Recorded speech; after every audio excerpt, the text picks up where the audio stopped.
moving this motion, it is important that to proceed in terms as applied for. Mr. Speaker, clearly in 1992, the Article 103 is not a mere suggestion. It is a sacred charge, and it empowers the House to appoint committees and mandate those committees to investigate and inquire into activities and administration of ministries, departments, and agencies. Speaker, that provision exists precisely for moments like this, when a public institution entrusted with a strategic national resource has allegedly failed to catastrophically ensure that it protects public funds. Mr. Speaker, Parliament must intervene. Mr. Speaker, again, Standing Orders 204 and 212 confer upon committees of this House the general powers to send for persons, papers, and records. Standing Orders 213 and 263 mandate committees to investigate and inquire into activities of public bodies. And under Standing Orders 101, 103, and 105, this private member's motion has been properly noticed and meets all requirements of admissibility. Mr. Speaker, the provision I invoke is a pillar. Together, they form the constitutional architecture that makes this motion not merely permissible but necessary. Mr. Speaker, now let me delve into the financial catastrophe, the heart at this motion. $204 million gone just within the first 9 months of the operations of Gold Board. And by December 2025, now, honorable member, you seem to be derailing your motion. Well, your motion is actually talking about gold for reserve scheme. Your motion is not talking about Gold Board. Take that into consideration, because Gold Board is just a body that was established by an act here. But you're talking about the whole scheme, Gold for Reserve scheme. So please address that generally. Then if you bring some evidence around Gold Board, then you can go to Gold Board. But you haven't laid that foundation yet. Speaker, very well noted. Speaker, according to the IMF, in its report contained in its recent review of our gold for reserve scheme, the Bank of Ghana has lost $240 million in just 9 months. Yes, Mr. Speaker, as of December 2025, over $7 million. Minority Leader, I will give you enough time, don't worry. Very well. Majority Leader, yes, any issue? Mr. Speaker, he is misleading the House because he is making a statement without producing the evidence. He should lay before this House the audit report that says that there was a loss of $214 million. Mr. Speaker, if you have a meeting somewhere and the IMF gives you briefing, what the IMF says is not an authoritative statement regarding the finances of this country. It is hearsay. It is hearsay. Until there is an audit and the audit report is presented in this House, and that becomes the basis for a debate. You can't just get up and say IMF says that, and if IMF says that 240 million is lost, on what basis? On what basis? I want a document. I want a document, a report from the IMF laid in this House. Laid in this House so that we will look at it. Mr. Speaker, I object to that portion and demand that he lays the report. Majority Leader, so far, what he referred to is a statement of the IMF. That's what he has just referred to. He hasn't laid the statement, but he referred to a statement. Unless you are raising the issue that the IMF never made such a statement. That is different from now talking about audited report. When he just referred to statements, did the IMF make such a statement? If yes, then he can go on. And in your submissions, then you can raise the issue that this was a mere statement by the IMF, no audited report, no this and that, those things. But he has the right to refer to the statement that was made by the IMF. That's what he has done. He hasn't gone beyond that. So please, I don't think he's out of order. So you can continue. Majority Leader. Yes? See, Mr. Speaker, Rule 103 Yes. says that a motion shall relate to a definite issue and not contain arguments, inferences, ironical expressions, imputations, or defamatory statements. When you make a statement about an organization such as the Central Bank, based on somebody's statement, which tends to bring the bank into disrepute, something that brings the reputation of the bank into disrepute, the image of the bank into disrepute, without any documentary evidence, no audit. And even when the central bank says, wait, I am conducting an audit on myself, we are engaging experts, wait till the experts finish the audit, then we will know exactly what the problem is. But when you say this is the loss, if it turns out in future that that's not the loss, the bank would have been defamed. So that is why I am reluctant to allow this motion to continue, because, Mr. Speaker, clearly there's no basis for that statement. A statement by the IMF. Who are the IMF? And where is the copy of the statement? Lay the copy of the statement here.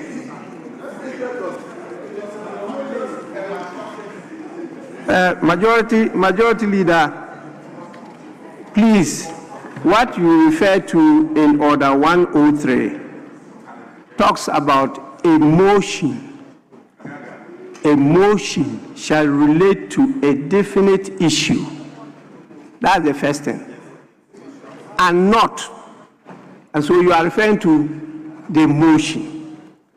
Now, the motion we have, which is captured at page 11 of the order paper, says that this Honorable House, pursuant to Article 103 of the 1992 Constitution and Orders 204, 212, 213, 262, and 263 of the Standing Orders of Parliament, established an ad hoc committee to investigate the Gold for Reserve scheme, including the design, implementation, governance, financial performance, environmental and public health implications, and any other related matters. That is the motion. So this motion does not mention arguments, inferences, ironic expression, imputations. It doesn't. That is the motion. What he's doing now, he's moving the motion and now arguing. He is arguing, not the motion. What is the motion supposed to do? So when you are drafting the motion, you should make sure that in the wording of the motion, you don't include what the Order 103 says and not include. You understand? So in the motion itself, these things are not there. So the motion is in order. Now, after the debate, these issues that you are raising are issues that you can counter when you are making your submissions. But you cannot prevent him from moving the motion and from debating and arguing along those lines. Please. So, Mr. Speaker, I want to know if he's moving the motion or he's reading a speech.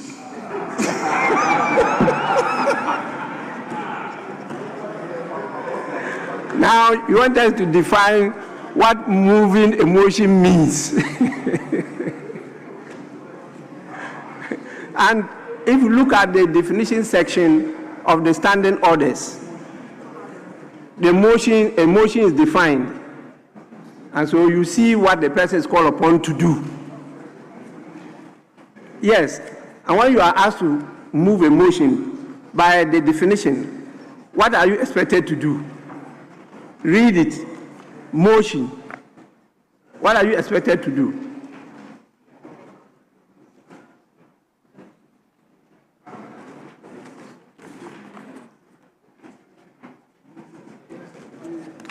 Yes, motion means a request made by a member or a minister that Parliament or a committee of Parliament takes an action, orders something to be done, or expresses an opinion concerning a matter.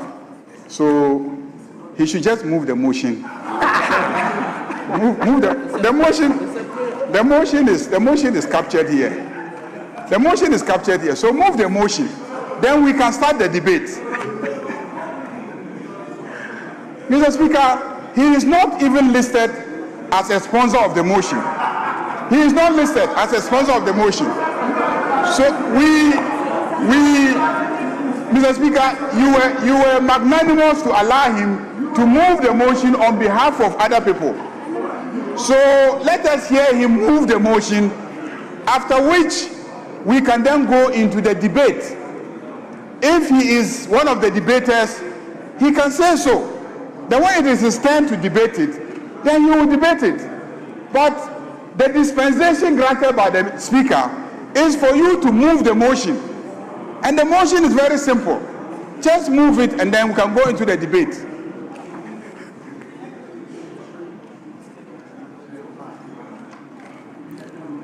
Minority Leader, you are quite in order. You are moving the motion by requesting Parliament to do something. And that something is to establish an ad hoc committee. So exactly what is required by you by the standing orders to do. And that's what you are doing. So please, you may continue.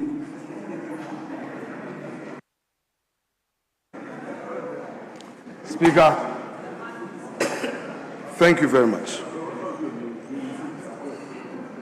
Mr. Speaker, a need fit review under the Extended Credit Facility Arrangement for Ghana, IMF Country Report 25/243, Staff Report completed December 3rd, 2025, which same has been published, Mr. Speaker, indicates that 214 million were losses incurred by Central Bank in this gold for reserve scheme for the first 9 months. Mr. Speaker, this House must now pose a significant downside risk question as to whether the entire economic stabilization program, of which, as part of the gold for reserve scheme, the gold board was established for the purposes of helping same, is at a risk. Mr. Speaker, what was branded as a visionary policy by this is exposed by our own international partners as a funnel for national wealth engineered through inefficiencies and incompetence. Mr. Speaker, this House must resist the temptation not to speak of these losses. Mr. Speaker, it is clear that at least dozen fully built and equipped district hospitals of very high skill by the previous NPP administration initiated under Agenda 111 could at least, these losses could have been used to support this program. Mr. Speaker, in other configurations, it is more than 30 district hospitals, each one a lifeline to mothers in labor, children in emergencies, and accident victims who today must travel long, dangerous distances for basic care that should be their birthright. And Mr. Speaker, we can consider water. The same 214 million could have been funded between 40 and 60,000 functional boreholes across every constituency in this country.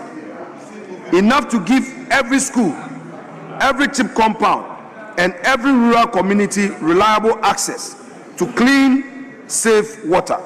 Mr. Speaker, again, this 240 million, which is not being accounted for, could have resolved other social problems in our country to create jobs. Mr. Speaker, the minority wishes to precisely, in this characterization of this event, not to look at mere rhetorics. Mr. Speaker, we see this as a policy mistake. This bears all the hallmark of, in the least, criminal negligence on a national scale. Mr. Speaker, the gold purchasing program, which was initiated in the previous regime. Minority leader, please, just a minute. Yes. Both leaders are on. Yes, majority leader. Majority Chief Whip. Speaker, you have directed the minority leader to move his motion. He's only reading, he hasn't moved the motion. He could have said that, he could have moved the motion and say that in doing so, I want to add a couple of things. He hasn't moved the motion. He's going to town. It's alleged criminality on the part of the officers of the central bank. Speaker, I have humbly in my hand the House of Commons Procedure and Practice, 4th edition of the Canadian House of Parliament. Mr. Speaker, page 444, which is on motions. A motion is only a prayer to the House that a thing be done. You haven't asked that prayer. You haven't made that demand. And you have spent for the past 30 minutes making reference to documents that are not before the House, making allegations. So, Mr. Speaker, procedure has been established in this House. When the motion is advertised, you stay within the terms of the motion paper. The terms of the motion paper of motion number 46, Mr. Speaker, is contained here. And for the sake of the record, it says that this Honorable House, pursuant to Article 103 of the 1992 Constitution, and all that a thing be done, and other related matters. So move your motion within the terms of the belly of the motion paper. Then when members want to comment, members can make their comments. Then the House will take a decision whether or not your prayer be acceded to or rejected. That's where we are. So don't turn the prayer which has been granted by Speaker for you to move a simple motion into a press statement on the floor. We will not countenance it, Mr. Speaker, with all due respect.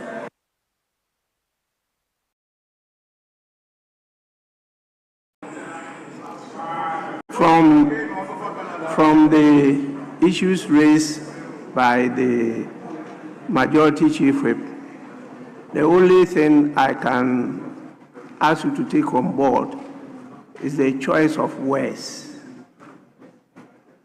Words you know that without evidence you should not be judgmental on. They can be made as allegations, but not presented as if you have made conclusive decisions on them. As to moving the motion, you read the motion. That was the first thing you did. You read the motion as captured on the order paper as moved. The only thing you didn't add is what he said in doing so, but definitely it's a style. It depends on how you want to present your case. In fact, some of us used to present our argument before you even end by saying that I move the motion accordingly. And so it's a matter of style. But please don't use words that by our practice we refer to as unparliamentary. And you know the standing orders on the use of words. The majority leader referred to them even in Order 103. And so take that on board as you submit your case to support the motion. Minority leader, you may proceed.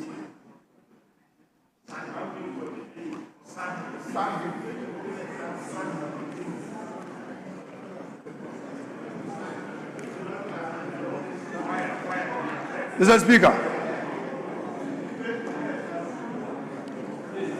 I contend that this action has the hallmarks of negligence. Mr. Speaker, this gold purchasing program is supposed to bring relief to the people of Ghana. It is not a ticket for causing financial loss. Many Ghanaians suffer unemployment, while market women reel from the impact of tariff hikes, while public services collapse.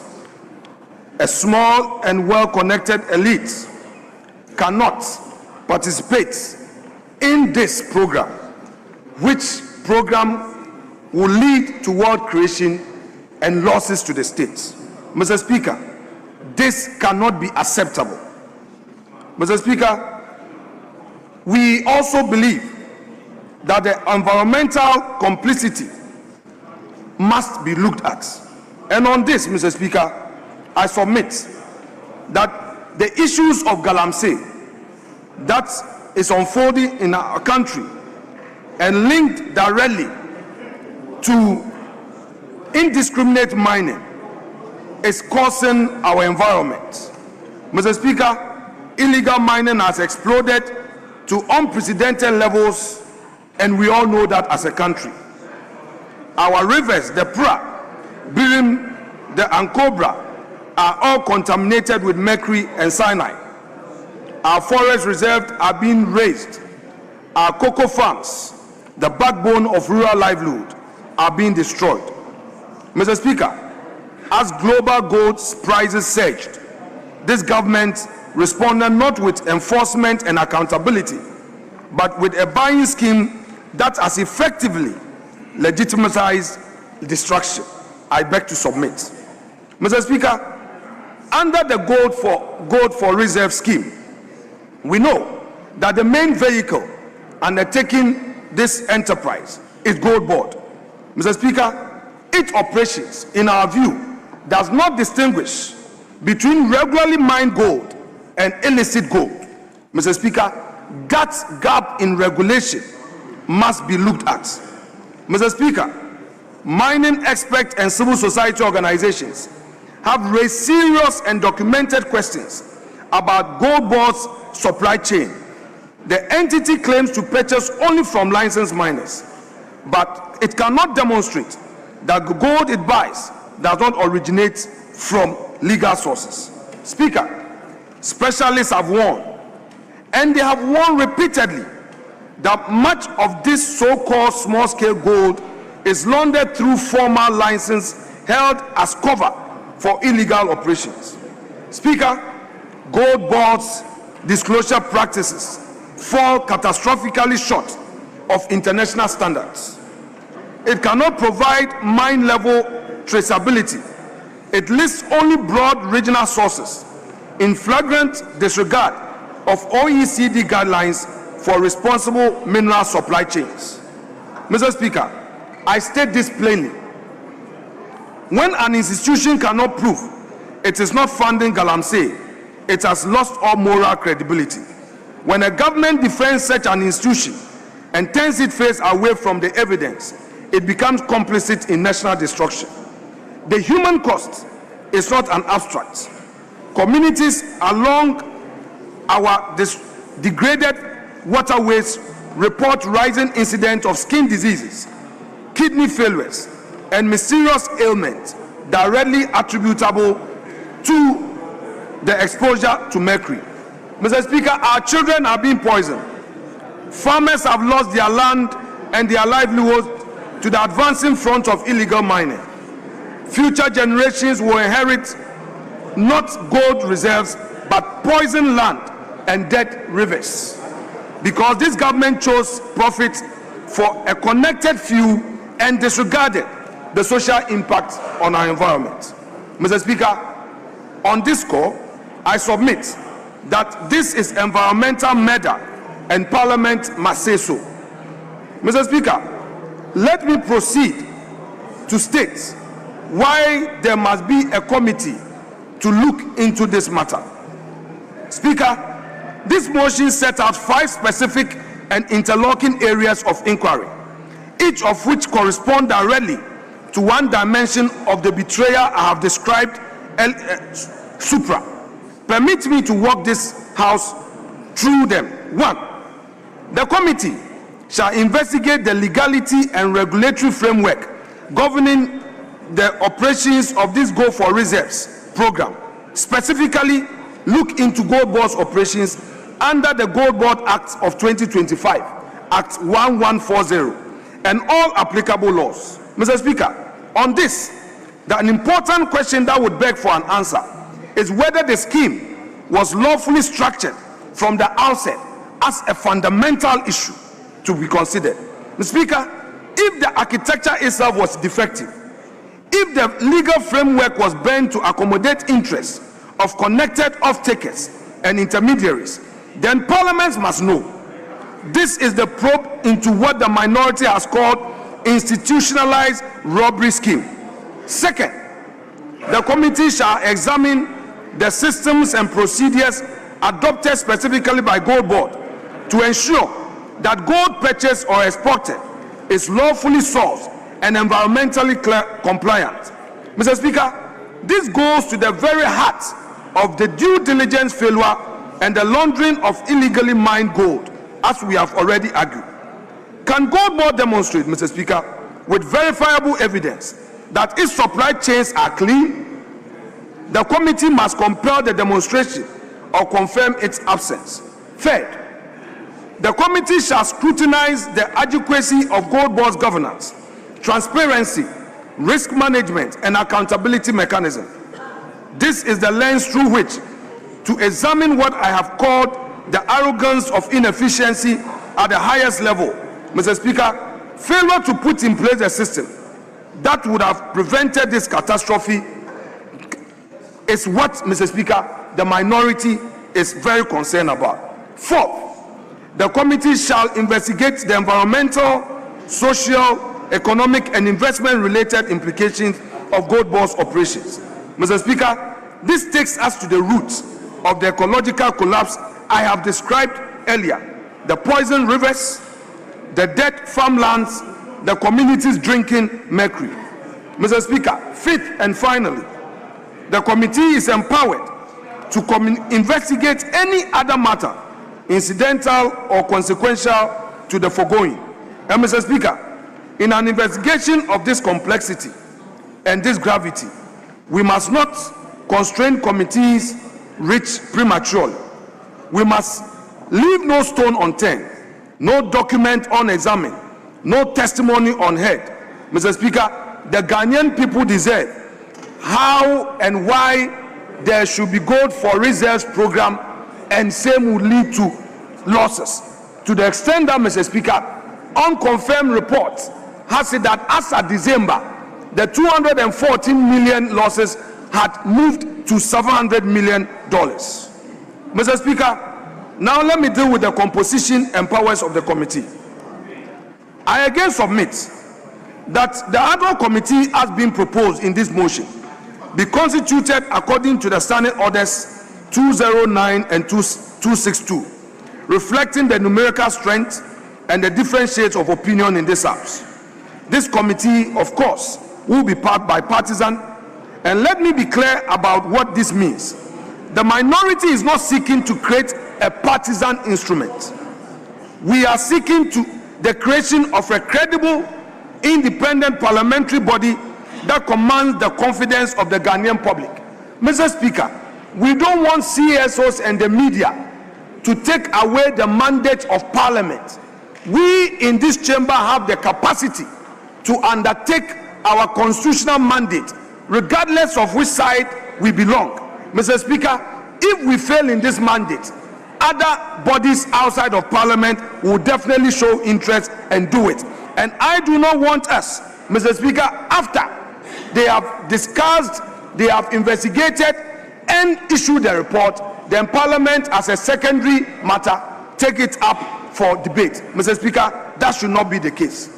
Mr. Speaker, as to the powers of this committee, this motion proposes that pursuant to Article 103 of the Constitution and Standing Orders 212 and 263, that the committee shall have the full powers of committees of Parliament. And Mr. Speaker, I won't belabor same because same are contained in our rules.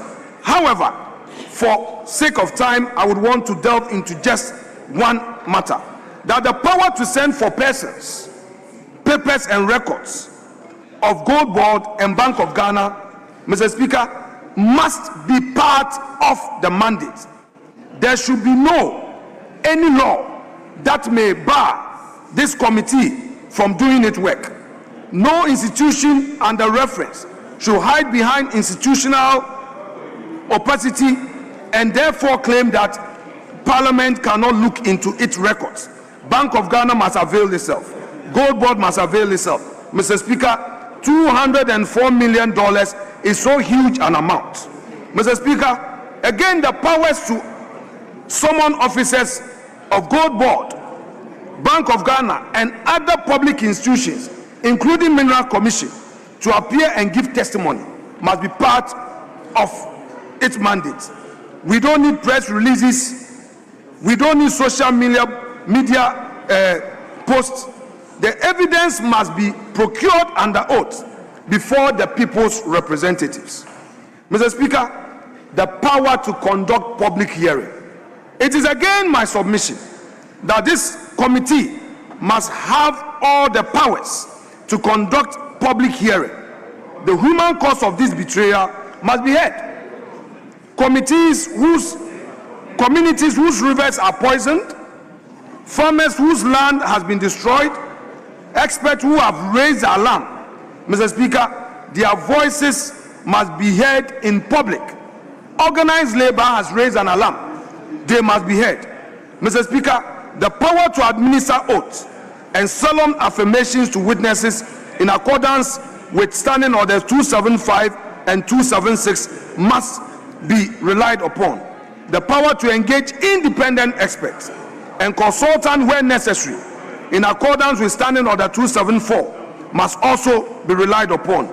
Mr. Speaker, it is in my further contention that looking at the gravity of this issue, there would be the need for the committee to rely on a forensic accountant.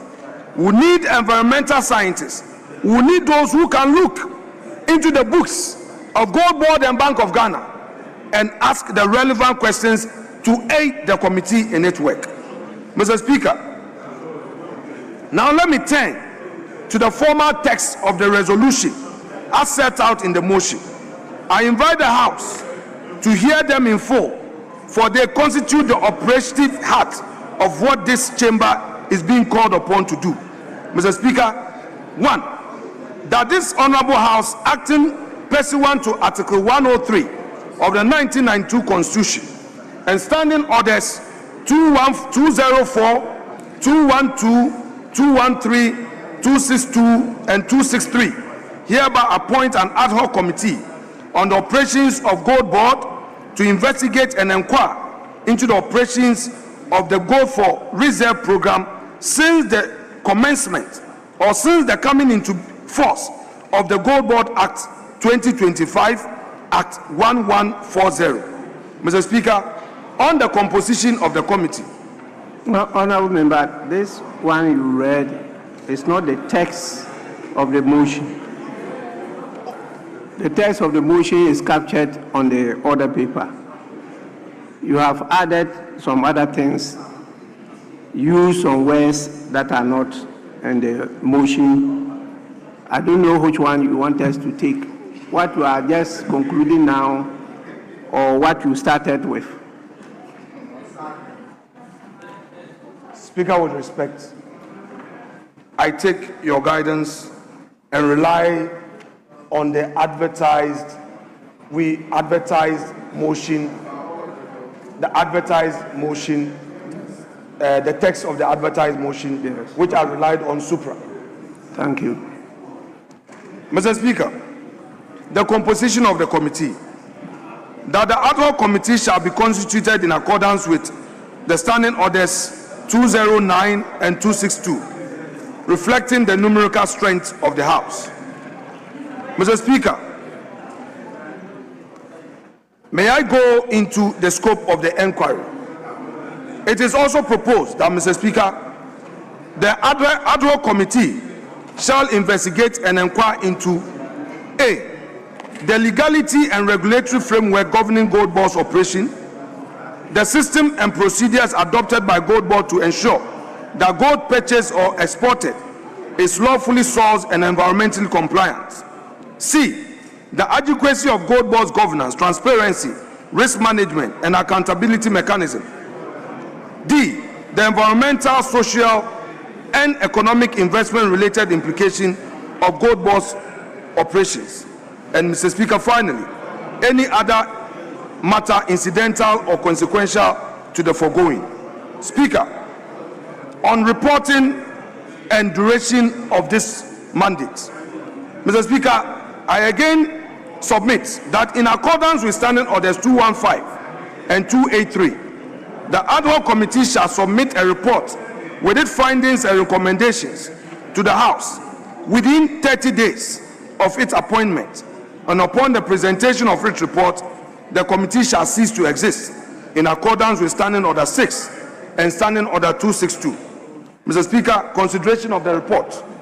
I again submit that upon presentation of the report, the Business Committee and the Committee on Private Members' Bill and Private Members' Motion, acting under Standing Orders 216 and 233, shall facilitate the scheduling of the report for consideration by the House and any consequential action.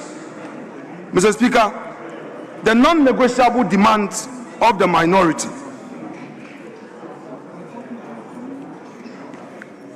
Mr. Speaker, we, in the circumstance here too, demand full and immediate disclosure that the Bank of Ghana, the Gold Board, the Minerals Commission, and all other regulatory institutions that worked on this Gold for Reserve program must publish without further delay all agreements, fee structure, pricing methodologies, and off-taker contracts. The era of secrecy is over. An independent cost-benefit analysis must be conducted. An independent cost-benefit analysis must be conducted to determine whether this scheme should be suspended forthwith, pending the committee's findings. We demand emergency environmental measures. We demand ultimate accountability, given the scale of the failure and the profound breach of public trust. We hold a view that, Mr. Speaker, the governor of the central bank and all directors, the chief executive of Gold Board and all officers must make themselves available. And, Mr. Speaker, we demand that if established, all those who may be implicated in any form of negligence must face the full rigors of the law. Mr. Speaker,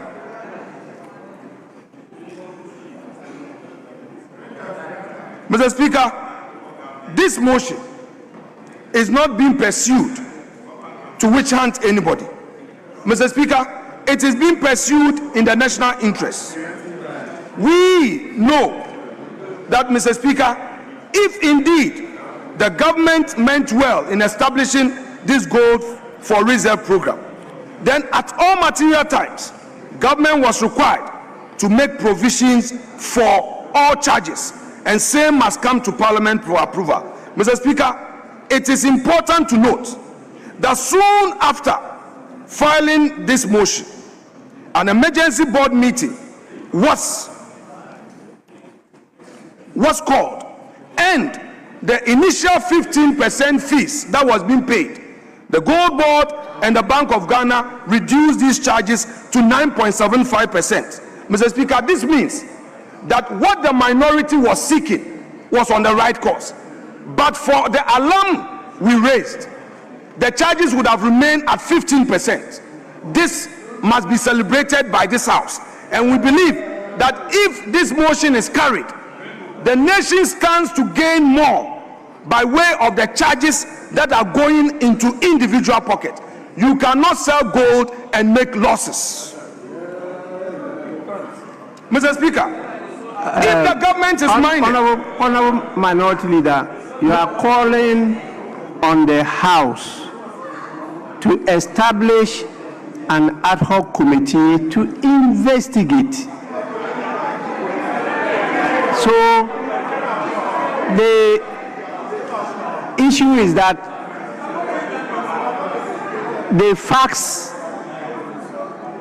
the transparency, the issues are not yet known. And so that's why you are calling for investigation. Now you are going beyond that to tell us things that you say do exist when you have not yet done the investigation. Please, limit yourself to the tenets of the motion.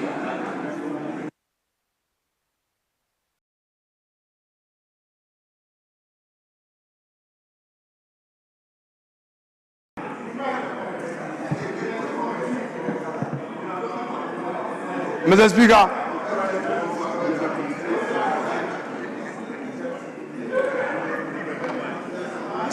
why have they decided to populate this chamber to make noise when I'm moving this motion?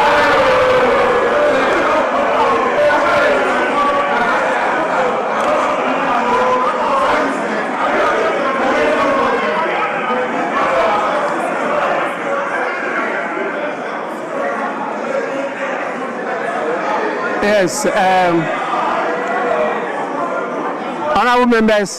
honorable members, please, Deputy Majority Whip. Mr. Speaker, thank you very much. Mr. Speaker, it's about time we respect each other. Always the kind of vulgar language the minority use on us is not appropriate. To say that you've populated this chamber to make noise. How? We are colleagues. We represent constituencies. You and I came to this house together. And you can't refer to me that I'm making noise here.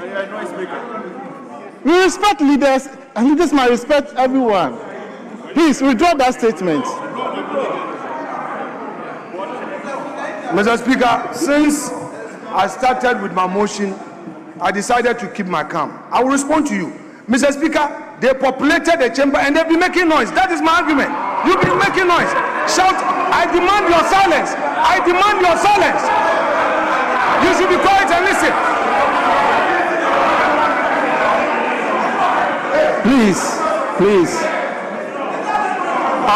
Please, Honorable Minority Leader, your choice of words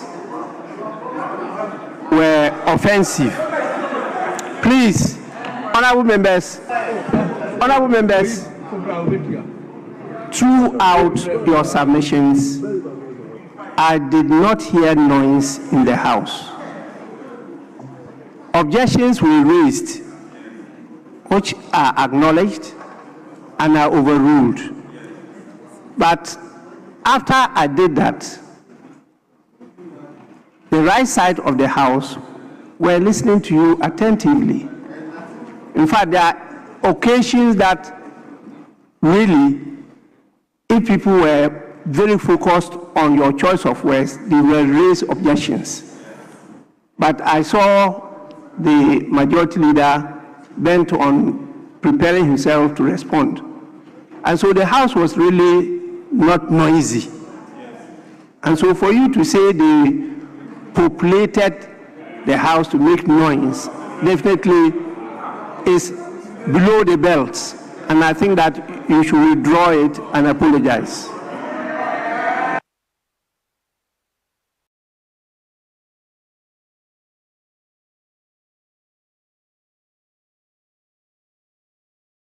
Speaker, I've taken note of. Oh, please.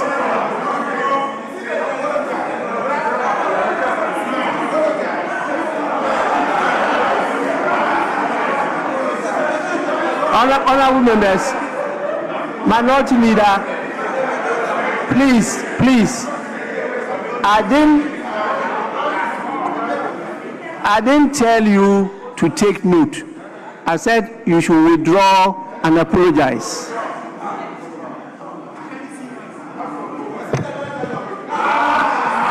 Honorable member, you cannot see noise. You hear noise.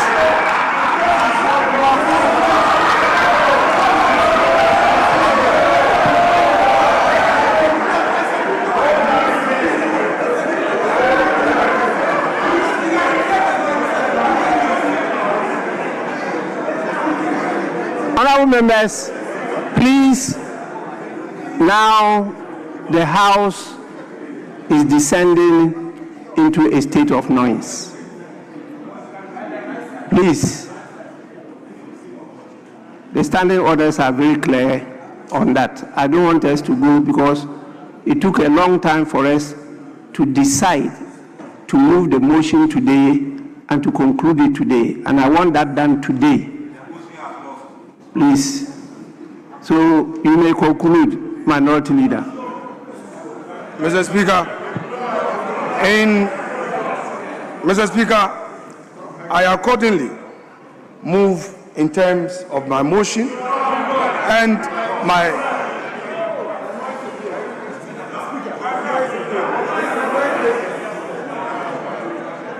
and submissions there to Mr. Speaker, so move.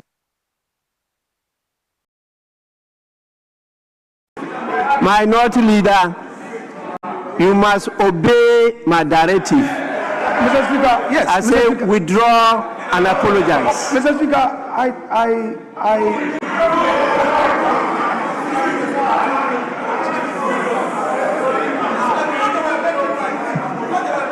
Mr. Speaker, you had directed that the concerns raised must be so considered, and I did so.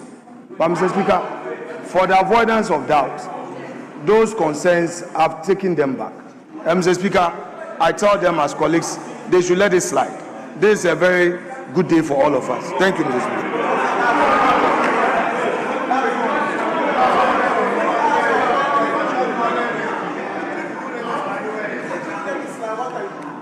Minority Leader, you know the standing orders. I don't want to apply it. Withdraw and apologize. Mr. Speaker, for want of a better word, I say sorry to them. You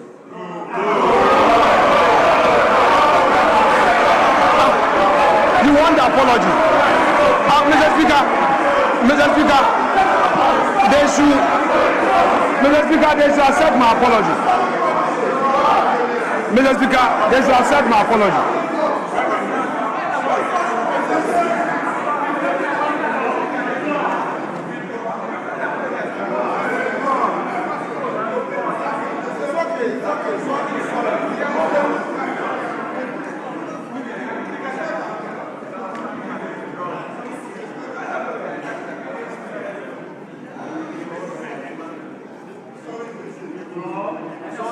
Minority Leader, I haven't heard you yet. Mr. Speaker, I've done so. Mr. Speaker, I have said that those concerns are hereby withdrawn, and Mr. Speaker, they should accept my apology. In all fairness.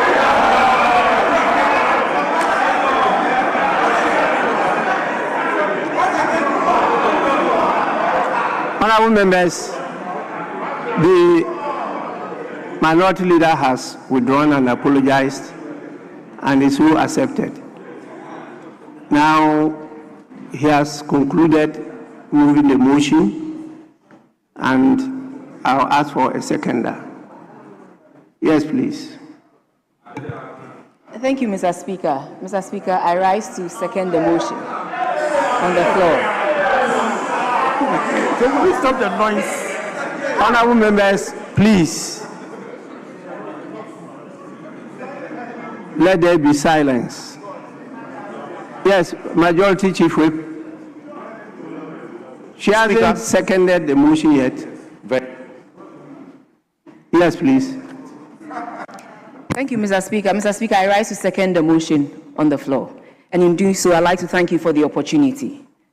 Mr. Speaker, the issue of the Gold for Reserve program.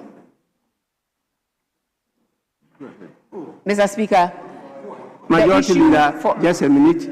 Yes, Majority Leader. No, I have no intention to obstruct you, but we just wanted to get some clarity on timing. He spoke for about an hour. That's the majority. The minority leader.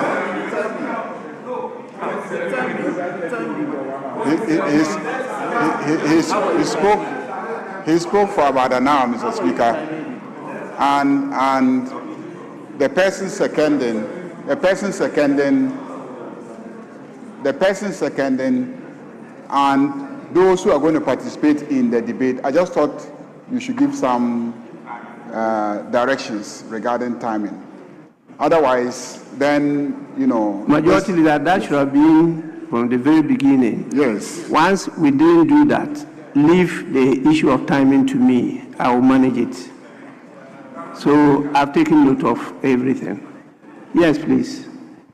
Thank you very much, Mr. Speaker. For the third time, I rise to second the motion, and I thank you for the opportunity. Mr. Speaker, the issue of the Gold for Reserve program, it's a very important program.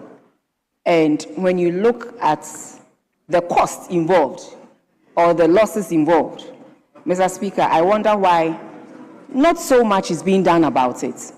When you look in the Bank of Ghana financial statements for 2024, it is stated in clearly that the Gold for Oil program incurred a loss of 1.8 billion. And as a result of that, the board decided to stop the program or bring that program to a halt. And then you have a program, the Gold for Reserve program, which is also being managed by the Bank of Ghana. And from the IMF staff report for December 2025, and since we are on an IMF program, the staff report is equally important. It is a document that has authority, and that report says that a loss of $214 million has been made. Clearly, this is even more than the 1.8 billion Ghana cedis that halted the program for the Gold for Reserve, the Gold for Oil. And so, Mr. Speaker, this is a very, very important issue that I believe that Parliament is being called upon to take up that responsibility, that oversight responsibility, and make sure we do the needful. Mr. Speaker, this brings us to three facts. The first, like I mentioned, is the fact that the IMF has mentioned already in the staff reports that $214 million costs or losses have been made by Bank of Ghana. Mr. Speaker, that $240 million is equivalent to 0.2% of our national GDP.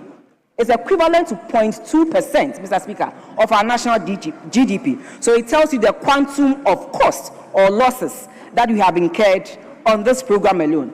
Mr. Speaker, it will also interest you to know that the gold board, that is the sole aggregator, seller, or whatever, trader for the gold, and Bank of Ghana are shifting blame. Gold board is saying that they are not losses. BOG is also saying you cannot term them as losses. And so I remember on the 12th of January 2026, the governor said that they can no longer bear the costs involved in the Gold for Reserve program, and so there should be burden sharing between Bank of Ghana and Ministry of Finance. Then the IMF came back to tell them that the IMF came back on the 15th of January through the Director of Communications to tell them that this is something that could have been avoided. Clearly, the cost involved is something that could have been avoided, because as they said, the program was never meant to make profits, but if they had put the requisite safeguards, they would have prevented the losses or the huge costs that we have incurred. Mr. Speaker, this is a real loss to the people of Ghana. I say so because the $240 million is equivalent to 29 times the allocation that this House approved for their cherished and most prized policy, the 24-hour economy. It is 29 times the cost of the amount of money that we approved for the 24-hour economy. I thought this was a cherished and a prized policy, and so you rather focus on putting in more money, but yet you've gone ahead to make a loss that is 29 times more than what you put in, the 110 million you put in for the 2020, for your 24-hour economy policy. Mr. Speaker, till date, we are yet to see the one job, 3 people, 3 shifts for the Ghanaian youth. Till date, we are yet to see, but yet we are able to incur a cost that is 29 times the allocation of the budget that you put in. Mr. Speaker, my leader also mentioned that truly this huge cost or loss is costing us about 30 new hospitals or the completion of 50 of the Agenda 111 hospitals. And I believe that this would have gone a long way. This would have gone a long way to address the no-bed syndrome that is killing a lot of people unnecessarily. Maybe you haven't lost a relative through that, so you can sit here and say what you are saying. But if these losses had been channeled into some of these things, we could have prevented the issue of the no-bed syndrome that we are facing as Ghanaians today. Mr. Speaker, to add to the loss, I would also like to remind this House that in 2025, we approved $279 million for the gold board. In 2025, we approved $279 million for the gold board. Mr. Speaker, in the 2026 budget report that was presented to us, for the first 9 months, they hadn't touched it. But then we were told that they were going to utilize it in the last quarter. We need to find out how these monies were utilized, Mr. Speaker. That is very important. That is why there is a need for us to set up the ad hoc committee to find these things out. Mr. Speaker, I must also say that there's a pattern here. Losses are declared, losses are denied. Costs are being redistributed in the name of what? Burden sharing. Mr. Speaker, this is not transparency. This is contradiction. And that is why there is a need to set up the ad hoc committee to address some of these things. We were also told that this policy was used to stabilize the cedi.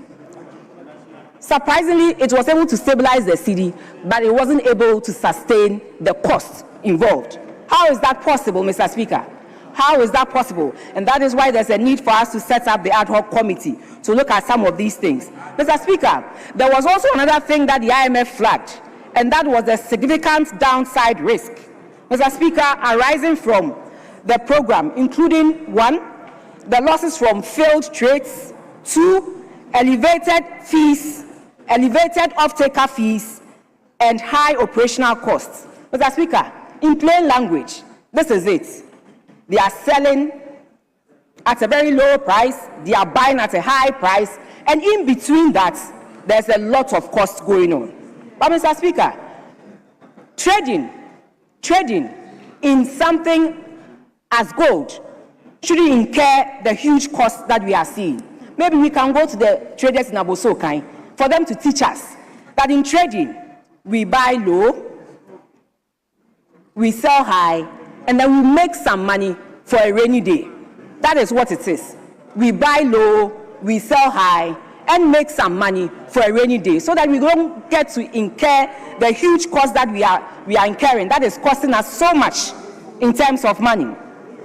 So, Mr. Speaker, that is why there is a need to set up this ad hoc committee to go into this and look into how all these things occurred. Again, Mr. Speaker, there is also a serious allocation with the supply chain integrity. Mr. Speaker, questions are being asked about traceability, the due diligence, and whether illegally sourced gold is entering a state-backed program. Mr. Speaker, This is very, very important. There are questions about traceability, due diligence, and whether illegal gold is being sourced to enter into the state-backed program. But, Mr. Speaker, if that is the case, that illegally sourced gold is entering a state-backed program, then, Mr. Speaker, the government is not just managing a very bad policy, but the government is also institutionalizing an illegality, and that shouldn't be.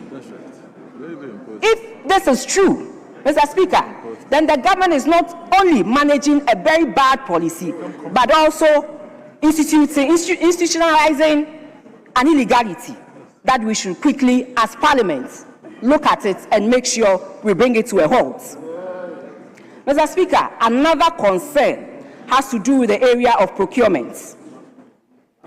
Concerns have been raised about the sole sourcing arrangements of the sole aggregator for our gold. That's the Gold Board. Mr. Speaker, it started from modernization of office buildings, where close relatives or people very close to the government were given sole source contracts to modernize office buildings. Mr. Speaker, it's also started with the selection of aggregators, and that is why there is a need for us to set up the ad hoc committee to look into this. So, Mr. Speaker, I think some of the questions that we should be asking are: 1, where is the transparency? 2, where is the competition? 3, where is the value for money? Surprisingly, Mr. Speaker, just 3 days ago, we passed the value for money bill. We passed the value for money bill. So in one hand, we are passing a bill. On another hand, we are doing something different. This is what the Gen Zs will say, atasa. Atasa.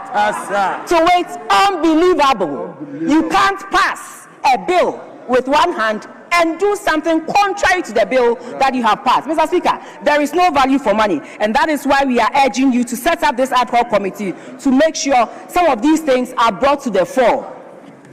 Mr. Speaker, so some of the concerns also being raised has to do with governance.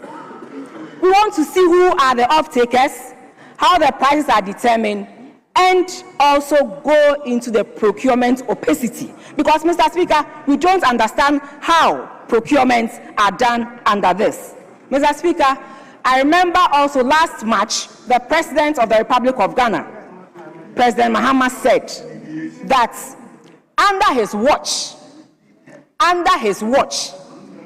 any entity that makes losses will either be merged or dissolved. This was what President Mahama said, that any entity under his watch, this was said last March, any entity under his watch, if they are making losses, would either be dissolved or merged. So with what is happening with Gold Board, which is the sole aggregator, the sole trader for the Gold for Reserve program, I hope President Mahama will walk the talk. I hope President Mahama will walk the talk. Mr. Speaker, this was also confirmed just recently by our Deputy Minister for Finance when he met SIGA with the other stakeholders, with the entities. He also confirmed saying that this is the position of President Mahama. And so, like I'm saying, I hope President Mahama walks the talk. Mr. Speaker, we are concerned on this side also because this is the government that described the intervention of 1D, 1F as wasteful.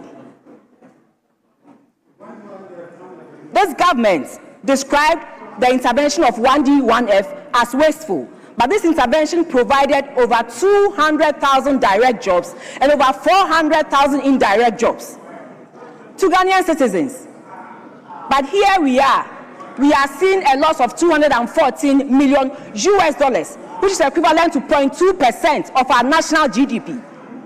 And that is why, Mr. Speaker, we are impressing upon you to set up the ad hoc committee to make sure we go into this and see how best we can salvage the situation.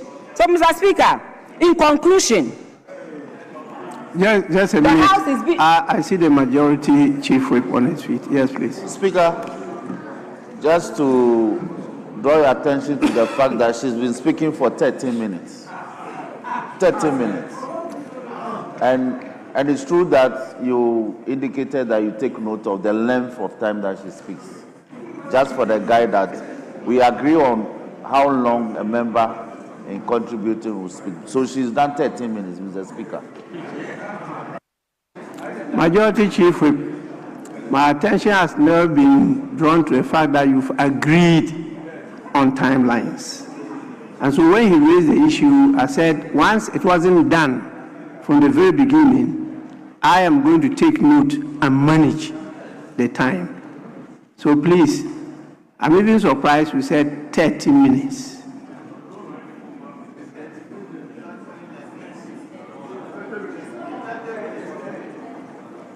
Now, who is keeping the time? Yes, so please, leave it to me. Yes, go on. Thank you very much, Mr. Speaker. So, Mr. Speaker, the House is being called upon to exercise a constitutional mandate in Article 103. And so we cannot, this House cannot outsource accountability. This House cannot postpone responsibility. And that is why there's a need for us to interrogate this. 1, look at the pricing structure. 2, look at the off-taker arrangements. 3, look at the controls to ensure traceability. And 4, Mr. Speaker, account for the cost or the loss of $240 million. Mr. Speaker, this is why the call for an ad hoc committee is urgent and necessary. This House must not become a clearinghouse for contradiction. Mr. Speaker, let the committee be established, let the work of the committee be done, and let the truth come out. Mr. Speaker, with these few words, I accordingly second the motion. Thank you very much. Yes, honorable members, motion has been moved and seconded. It's now for the consideration of the House. But before we do so, let me draw your attention to the presence of visitors from 2 institutions. We have the Fan Society Network.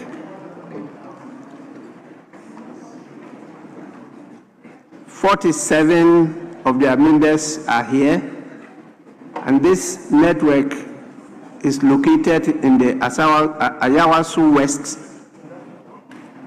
I thought it's Wagon, but they wrote Wagon constituency. It's led by the president of the University of Ghana chapter, Sotia Oscar. So they are here to observe proceedings, and they are attentively, I believe, listening to you, even though I can't locate them on they are gone. The next group is from the Lord Buam Independence Quiz finalists, and they are 70 in number. They are from the Pru East constituency.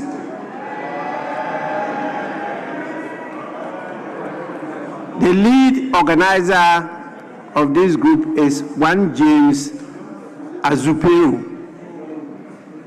So please, on your behalf, I welcome them, and I'm sure they are enjoying the debate. They will pick a few things from it, and they will be encouraged to come back. So please, you are most welcome. Kindly resume your seats. Now,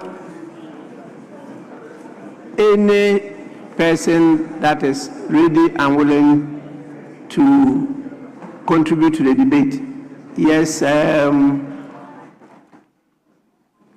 Honorable Zibafo. Eric Afo. Eric Afo, Mr. Speaker. Oh, today you look too young. Maybe it's the outfit, you know. Yes. Honorable, you may. Thank you, go Mr. on. Speaker, for the great opportunity given me this evening to contribute to the motion under consideration this evening. The House is very quiet because this has been a motion. Every Ghanaian, the whole world, is ready to see the finality to the matter. Mr. Speaker, the matter is like this, that Parliament establish an ad hoc committee to investigate the Gold for Reserve schemes, including its design, implementation, governance, financial performance, implications, and any other related matter raised by the minority. I don't want to mention it. Now, we now have addendum to the requirement. We now have $214 million as a loss made by the Gold Board as of September, and as of December, 700 million being alleged by the minority. Mr. Speaker, let me start by saying that Gold for Reserve scheme or program is not a new program. It is like it is the NDC that has established this program. You started this program, you intensified it in 2022. And let me say that because of mismanagement of the program, that program was not popular. The reason for setting up the program or the scheme did not realize because of mismanagement of the program. Honorable member, just a minute. The minority leader is on his feet. Yes. Mr. Speaker, you may recall that when I was moving my motion and I made reference to the published losses by the IMF and attempted submitting that same amounted to some level of criminal negligence, the chief whip of the majority side raised an objection to that and you ruled accordingly. Mr. Speaker, I oblige. The member who is on his feet is arguing that there was mismanagement of a program under MPP administration. Mr. Speaker, what is good for the goose is good for the gander. Can he, Mr. Speaker, can he provide any report to substantiate? Mr. Speaker, it would be, Mr. Speaker, he also says that there is some addendum. There is some addendum to the motion. Mr. Speaker, there is no such thing as addendum to the motion. We have not published any addendum to the motion. So I want the honorable member to take note. Honorable Minority Leader, the seconder of the motion referred to the fact that this gold for reserve scheme was started by the former regime and stated clearly that it led to a loss of 1.8 billion cedis. As a result of that, it was stopped. That came from the seconder of the motion. So that has already been provided for as part of the recourse of the House. Now, from there, she moved on to say that when the NDC took over and the IMF came up with a report of a loss or cost, as the two words she was using, of $412 million. $214 million. She was expecting that the NDC should have learned a lesson from it and to stop but they are continuing, and that as at another month, December, it has moved on to about 700. Yes, and so calculated that into a GDP of 2%, that amounted to that. I didn't hear points, I heard 2%, 0.2%. So that the basis have already been laid for the statement mismanagement.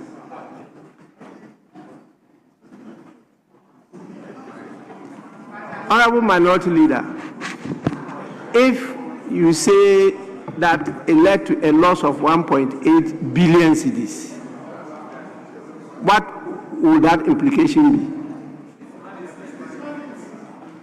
And so his use of the word, he did not impute crime. He said mismanagement. Yours was criminal negligence. It was not just negligence. And you are a lawyer, you know the difference between negligence and criminal negligence. So there are two different things. I don't think he's out of order. I think you can continue. Mr. Speaker, let me thank you and stress more that the Speaker, the program was not powerful, successful, popular within your time because of mismanagement of the program. Mr. Speaker, I want to throw back their data they left. The data they left at the Bank of Ghana before 7th January 2025. Mr. Speaker, 2022, they made a loss of 74 million Ghana cedis. Go to Bank of Ghana and cross-check. I've given you the source. Mr. Speaker, 2023, they made a loss of 2.15 billion Ghana cedis. Mr. Speaker, equivalent to $185 million.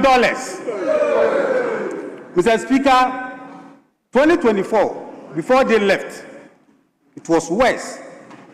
They made a loss of 4.84 billion Ghana cedis. Go to Bank of Ghana, it is there waiting for you. Equivalent to $320 million. Go for reserve program.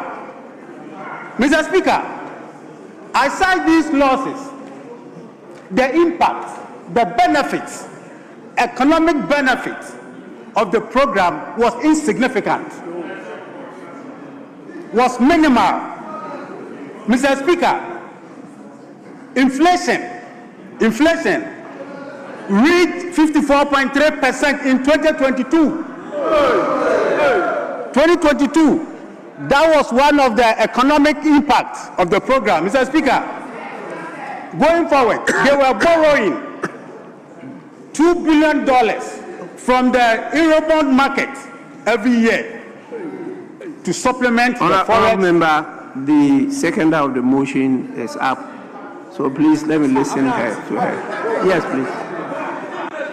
Thank you very much, Mr. Speaker. Mr. Speaker, this house is a house of records. My brother on the other side said that for the Gold for Reserve program for 2024, Bank of Ghana said a loss of 4.8 billion. Respectfully, the amount was 3.8 billion, which the governor, Mr. Speaker,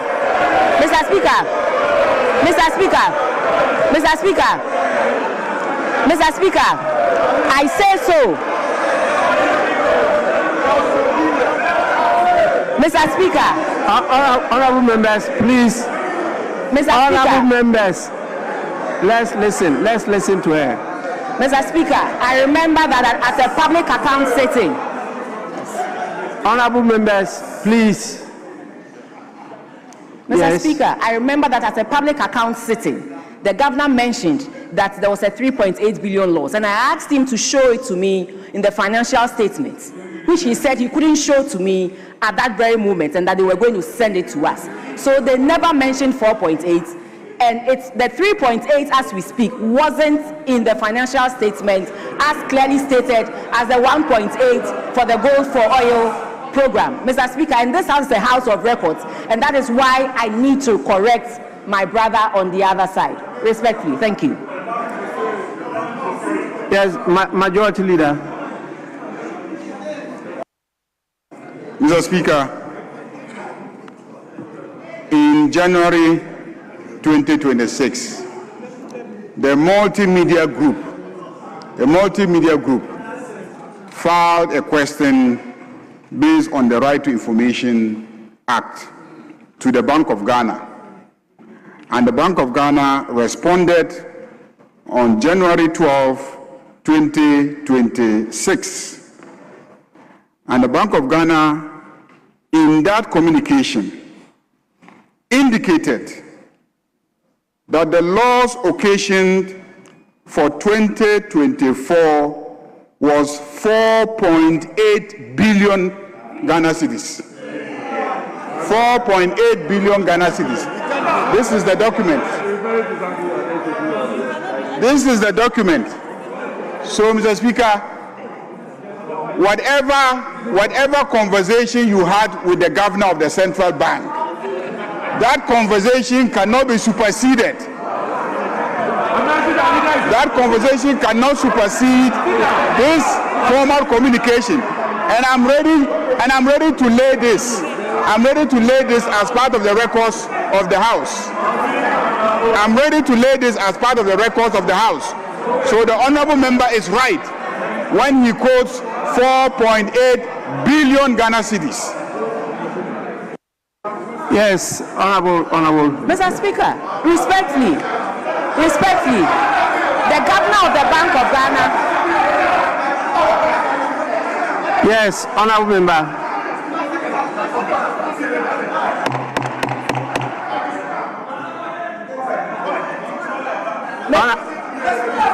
Mr. Speaker. Honorable members, I manage the House. I've given her the opportunity to respond. Thank you very much, Mr. Speaker. Mr. Speaker, the figure I'm mentioning was said under oath by the governor of the Bank of Ghana. So that if you are a public account setting, Mr. Speaker, honorable members, on the same day that this letter was issued. Yes. Please. I don't know why you are splitting hairs over this.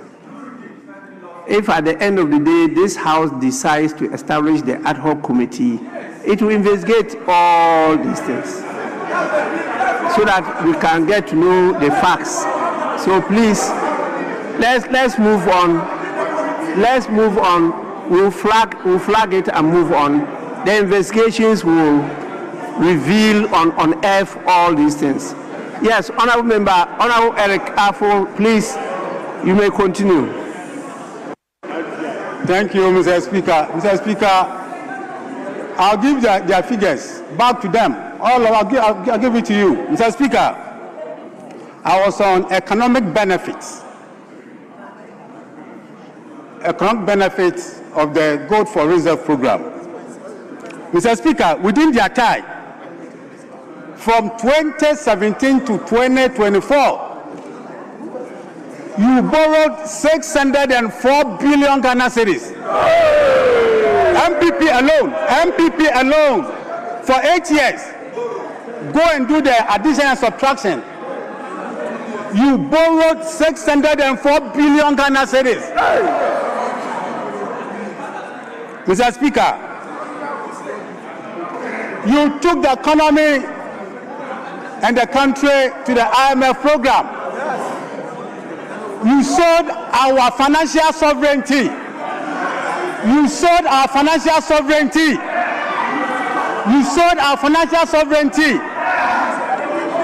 Mr. Speaker, Bank of Ghana at your time was in a huge distress. Needed about 53 billion to restore its equity. Bank of Ghana, the lender of last resort to commercial banks. Mr. Speaker, it was worse in your time. NIB and the ADB, NIB and ADB, they were on the edge of collapse. The main director is sitting there. He's there. He's sitting there. He's there. Mr. Speaker, the financial sector was nowhere to be found. Was nowhere to be found, Mr. Speaker. Hey, Jerry. Jerry, sit down. Mr. Speaker, let me say that within our time, from March 2025 to December. Just a minute. The minority whip is on. Yes, please.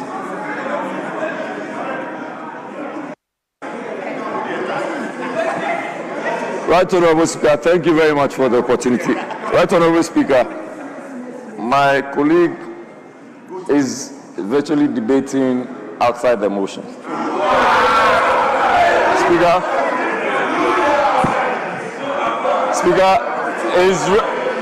Speaker, and I'm making reference to Order 103A to the effect that, Speaker, his imputations and expressions, Speaker, are all defamatory, and they don't even fall within the kind of motion we are debating on today. Speaker, that is my prayer, that it should debate in line with the kind of motion that is tabled before you, respectfully. Thank you, Mr. Speaker.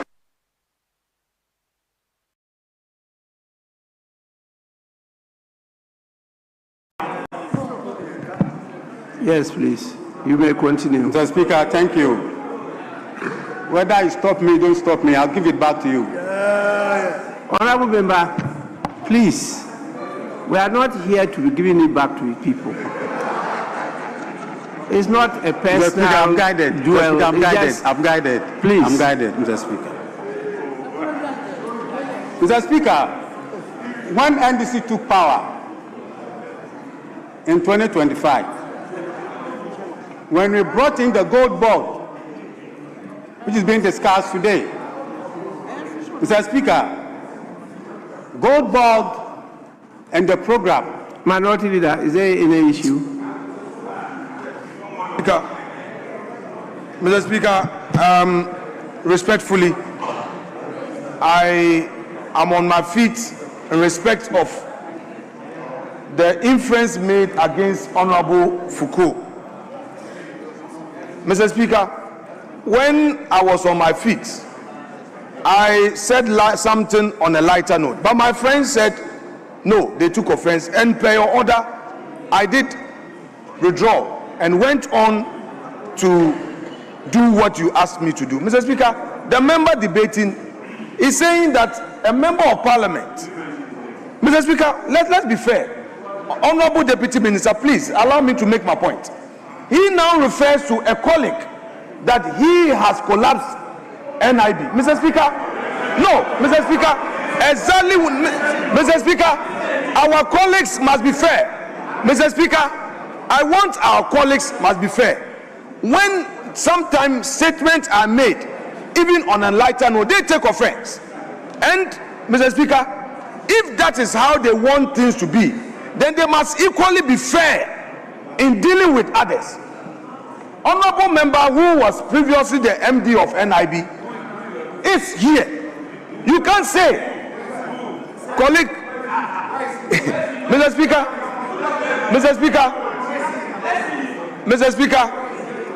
I am making a serious point, and I would plead with Mr. Speaker that even where I made a statement on a lighter note and they took offense, and I was compelled by the order of the chair and I obliged, Mr. Speaker, the honorable member must not just move away from that statement. Mr. Speaker, he needs to withdraw it and apologize to our respected colleague. Well, Mr. Speaker, it is only fair, and it creates fairness in this chamber, that all of us, I didn't mention a name. In my case, I never mentioned anybody's name. And you all knew that it was on a lighter note. But you demanded, and I complied, and even insisted when I was trying to say let us slide. Don't be unfair in your dealings with others. When you demand fairness and you demand that certain right to be done, you can't refer to him as somebody who has led to the collapse of a bank. Don't do that, Mr. Speaker. That is unfair, and he should withdraw. Yes. Please, my minority leader,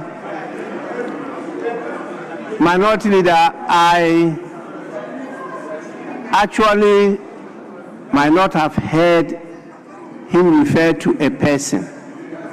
I heard him talk about the government collapsed ADB and NIB.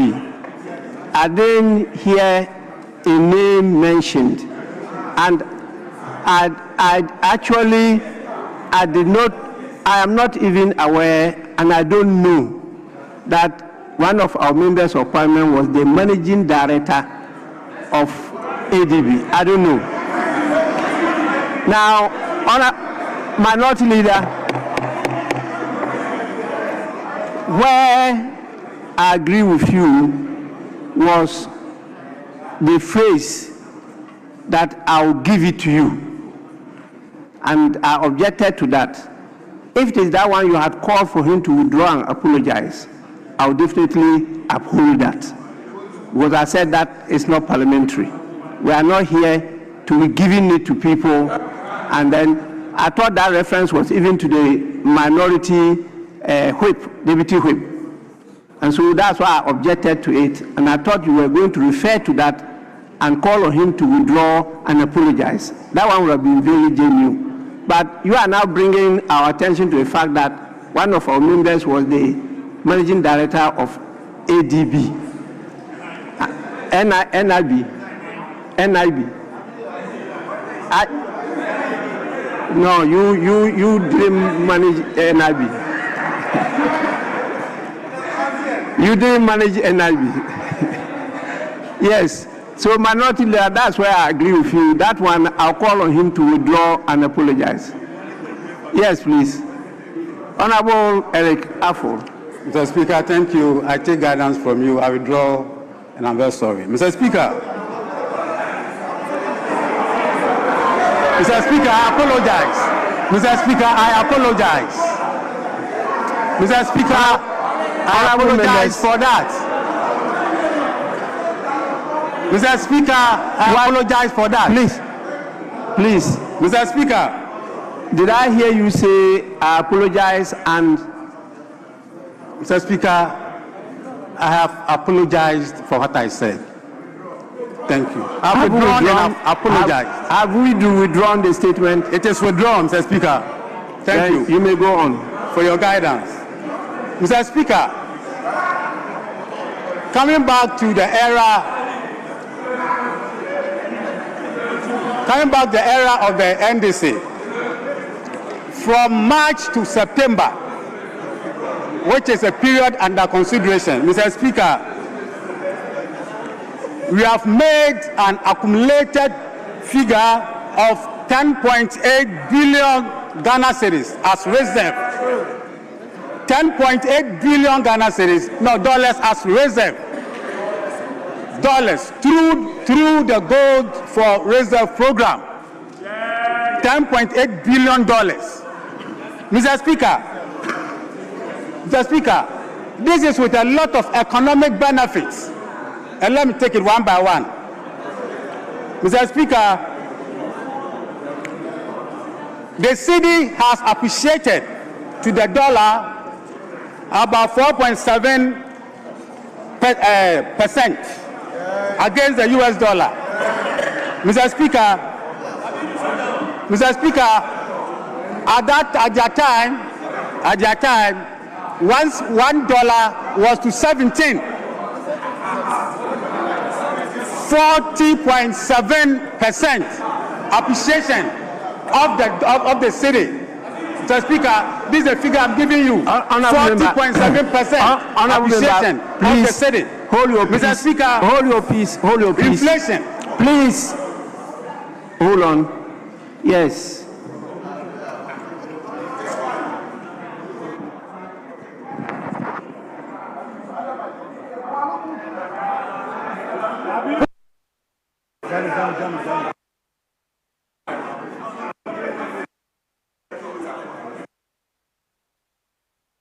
Mr. Speaker, thank you so much, Mr. Speaker. Mr. Speaker, I rise on point of order reluctantly, Mr. Speaker, and I do so mindful of the fact that this House is a House of records.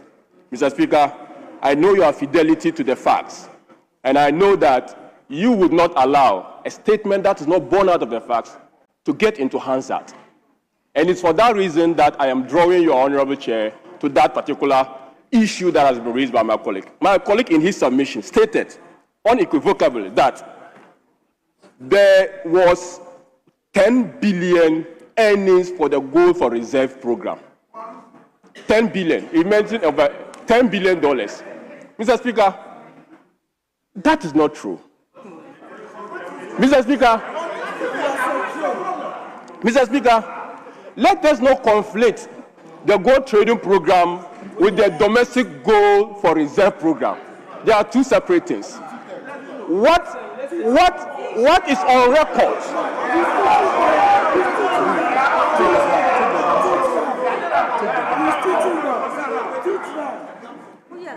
What is on record, Mr. Speaker?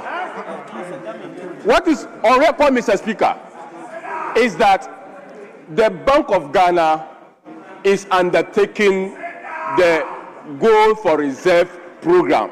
And that is the more reason why this investigation is even necessary.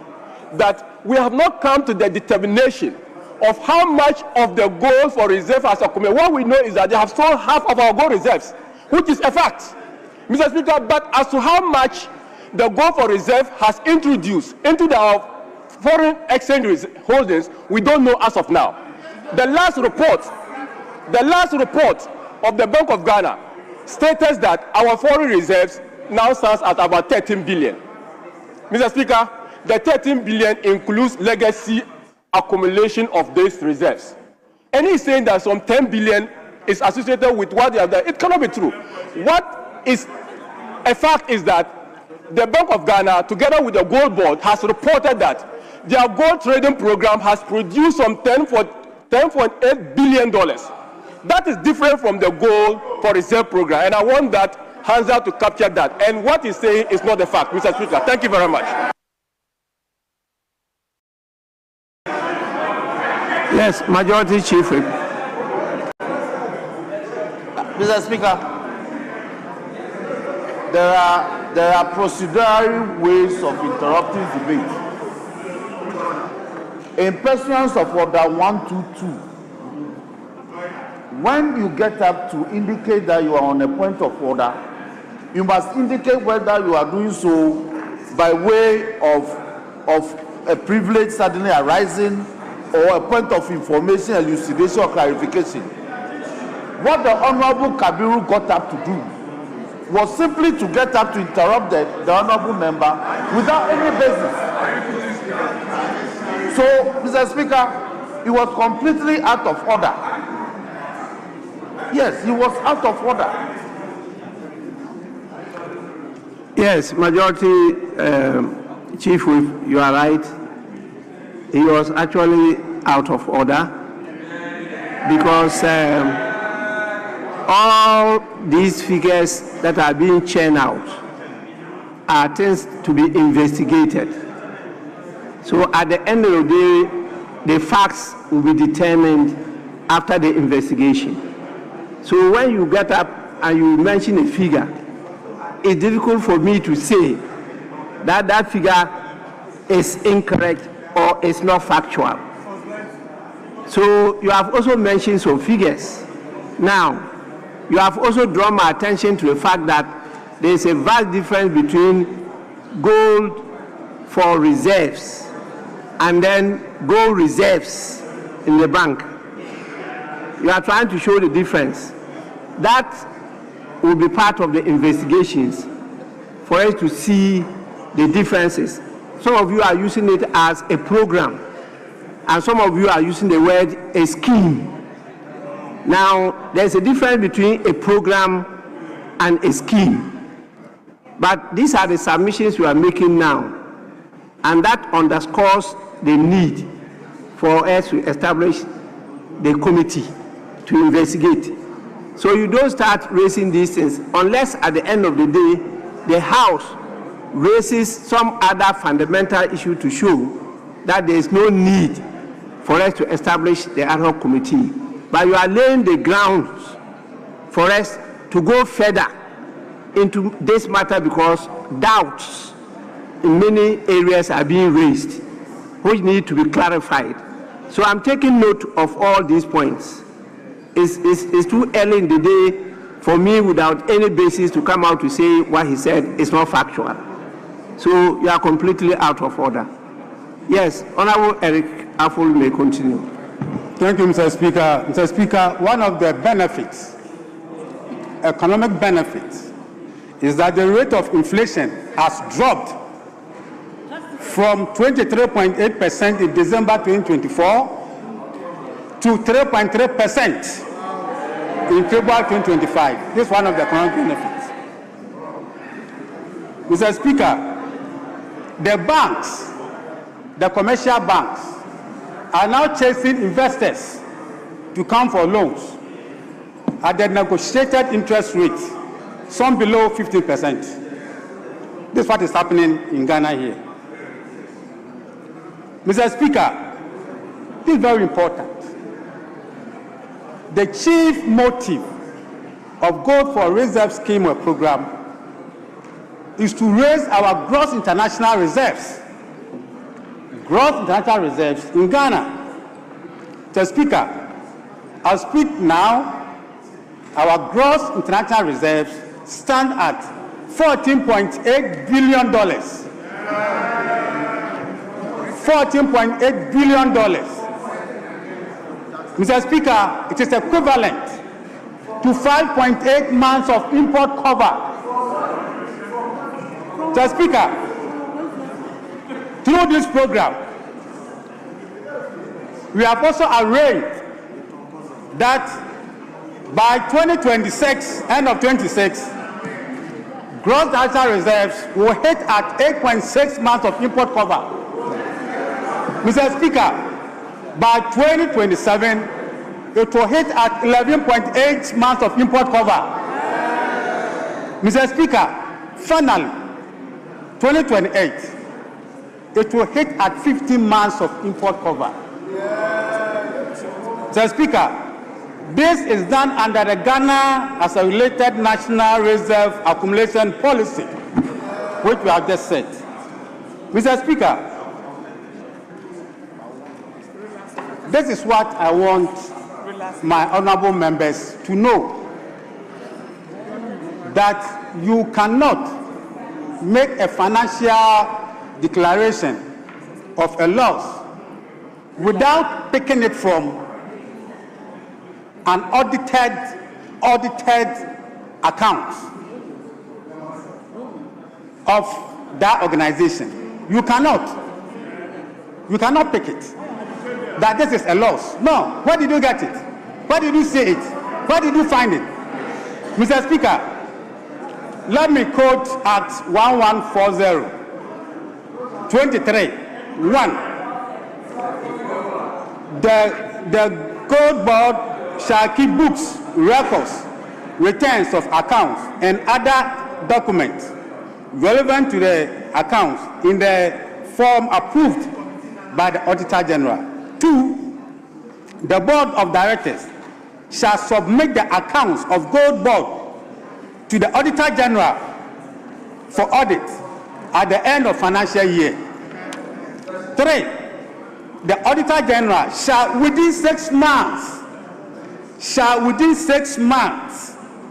after the end of the immediately preceding financial year, audit the accounts of the Gold Board and forward a copy of the report to the Minister and the Board of Directors.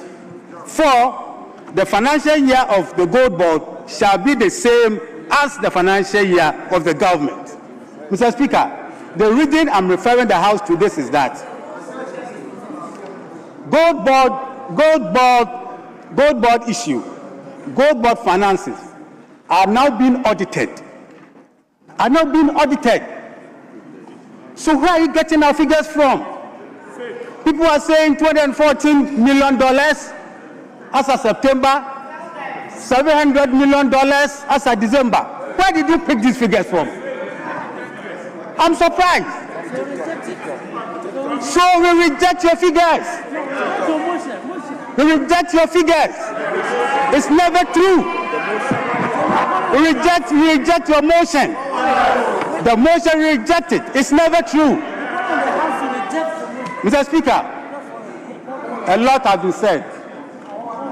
I call upon my friends, even them, when I look at their faces, it's not even fine. Let the House join me to reject the motion. Reject the motion.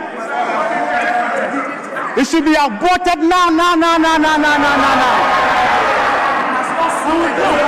Mr. Speaker, what is the time now? The time is 6:22. By 7 o'clock this evening, Mr. Speaker, you help us to abort this motion. Mr. Speaker, let me thank you so much for the opportunity. Thank you.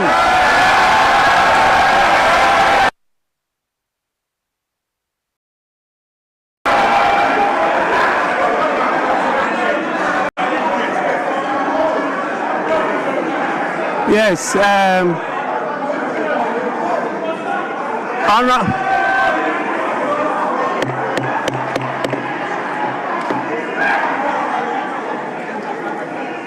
Honorable Eric Afo. Honorable member, were you a member of the party called Action Party?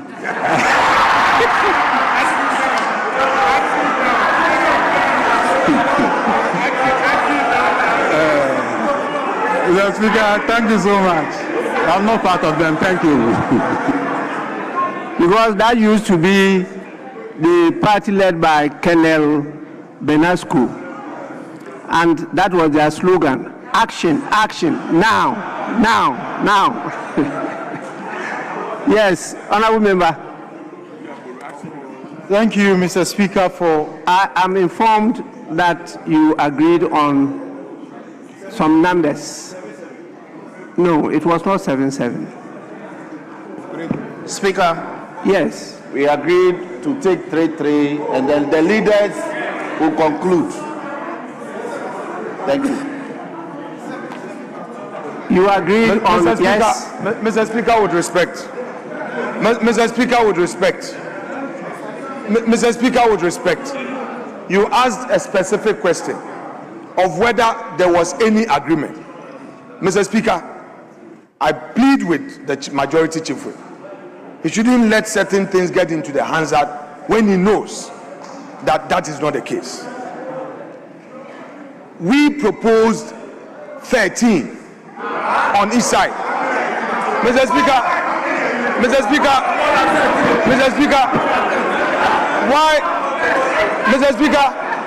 why are the apostles of accountability,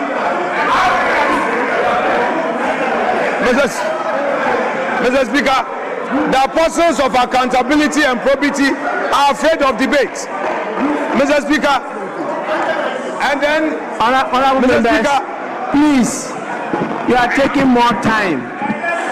He simply said they proposed 13. Mr. Yes. Speaker, and then they that's had, what he said. Let him conclude. I'll come to you. Yes, Mr. Speaker, you proposed 13. Mr. Speaker, I'm not done. Majority leader, Yes, so you go on. Yeah. Go on. Yes, Mr. Speaker, Majority leader, please. Mr. Speaker, I propose 13 on each side. And then, Mr. Speaker, they said, oh, they want a reduced number. And I said, no, this is an important motion. Mr. Speaker, this is an important motion that must be taken. Mr. Speaker, there was a deadlock as to the number that we were to take. Mr. Speaker, we are ready to reduce it to 10-10. We are ready to take 10-10. That we are ready. Yes, majority leader. Mr. Speaker, this side is ready to do 90-90.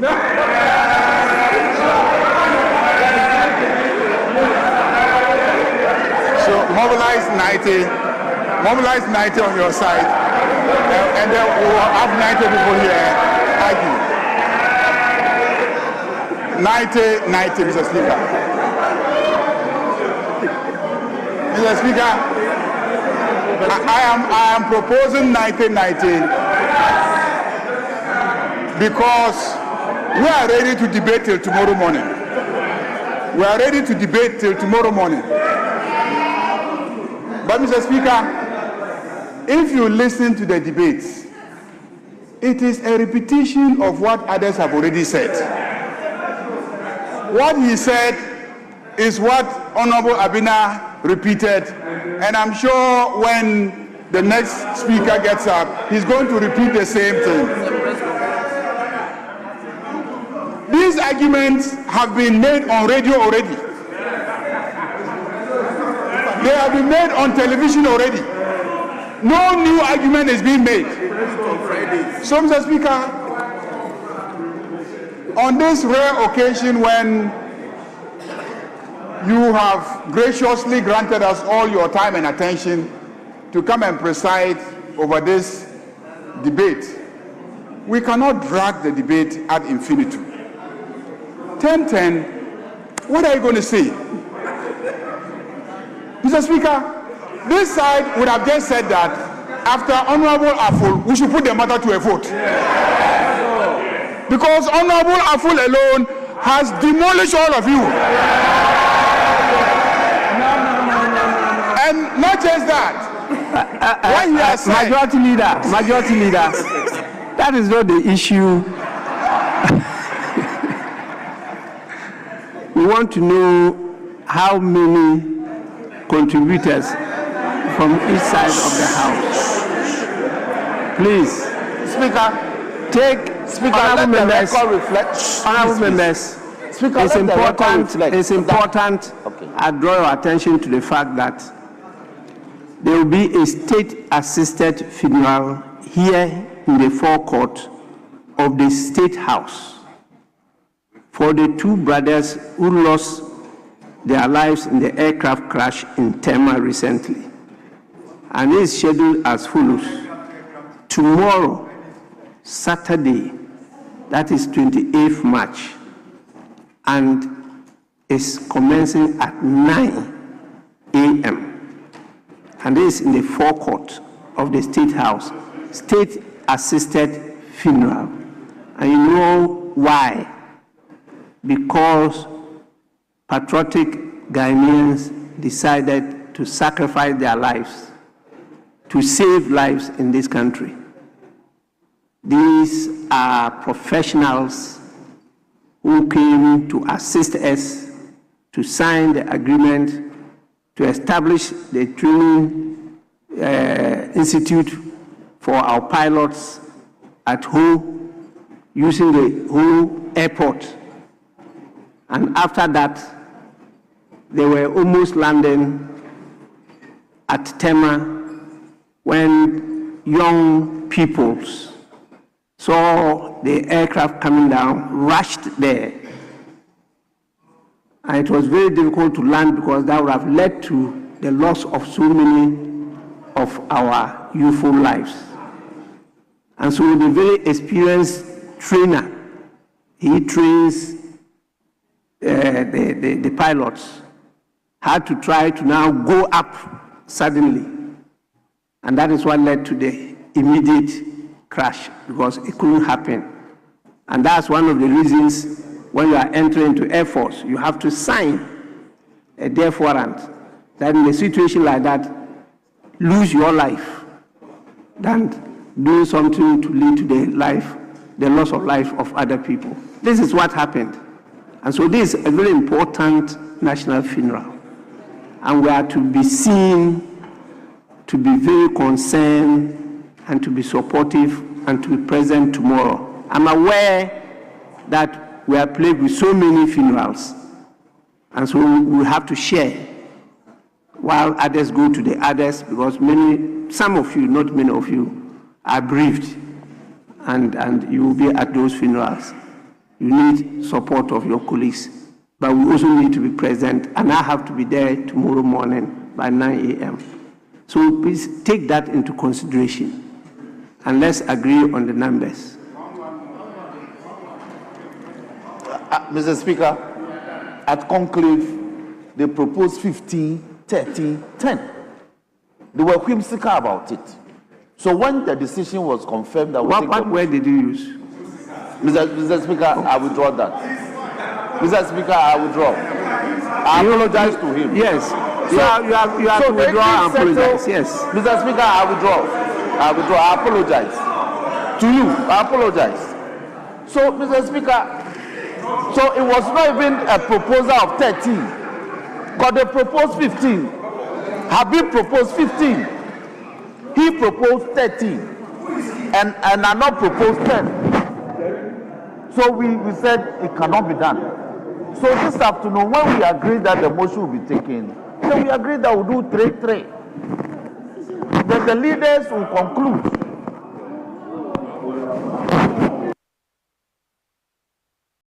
Please, let's agree on this as quickly as possible. Mr. Speaker, you've given an indication.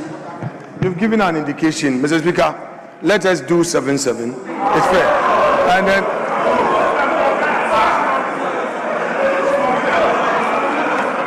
but Mr. Speaker, Honorable Chief Whip, not long ago, he was calling for the right use of words. Mr. Speaker, if you want to refer to your respected colleague, the minority leader, say so. You don't say he. Mr. Speaker, this is the same person who brought an application to you to cause me to withdraw. Mr. Speaker. No, you are right. Minority leader, you are right. What? You don't refer to your colleague, a minority leader, as he. You know. So please. Mr. Speaker, I withdraw and apologize. Yes. So honorable members. Mr. Speaker, we do 5. Please, as leaders, you know the drill. Anytime we are to take more members, we give timelines. We allot time. And so, once this was not done from the very beginning, it meant that you were not going to take many more members. If not, usually the leaders get more, the chairs and ranking, then the members, and then backbenchers get the least. That is an indication that we'll be taking many more members. But we didn't do that from the very beginning. It meant that, as I said, I'll have to manage the House. So far, we've taken 2 from the minority, we've taken 1 from the majority, but because it was moved by the minority and seconded, that's why there are 2. So we are back to the minority side, and that will be a 3rd person. Please, I'm told after that, leadership will contribute. And so we'll take, after that, 2 from the majority, and then the leadership will contribute. Then we now take the decision. Please.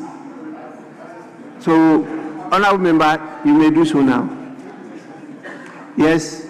Mr. Speaker, I've managed a consensus with the Chief Whip who was mooting the idea of 3. Mr. Speaker, I am shifting from my 7 to 5. Mr. Speaker, we prepare. Mr. Speaker, that is a fair compromise. Mr. Speaker, that is a fair compromise. That's a fair compromise because, Mr. Speaker, I had to get members to accept that with all you said about tomorrow, we should just, compromise on 5. And actually, I've decided. And so instead of the 5, you are taking 4. And so they will also take 4. 2 have submitted. It's left with 2. 1, and then leaders. Then from here, 2 and leader. That is all.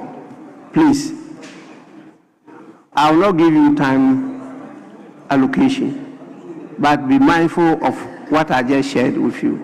Yes, Honorable Member. Thank you, Mr. Speaker, for giving me the opportunity to contribute to the debate on the motion before the House.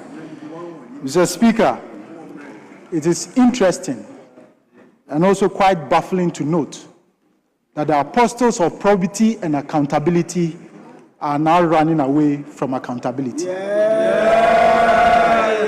The honorable member who spoke before me said that we should quash this motion. This very important motion for Ghanaians to know the operations of the Gold for Reserve program and the Gold Board, for us to understand the losses that have bedeviled this country due to the operations. Mr. Speaker, it is important that this motion be granted the audience and the committee be set up to investigate this motion. Mr. Speaker, there are a lot of things that need clarification.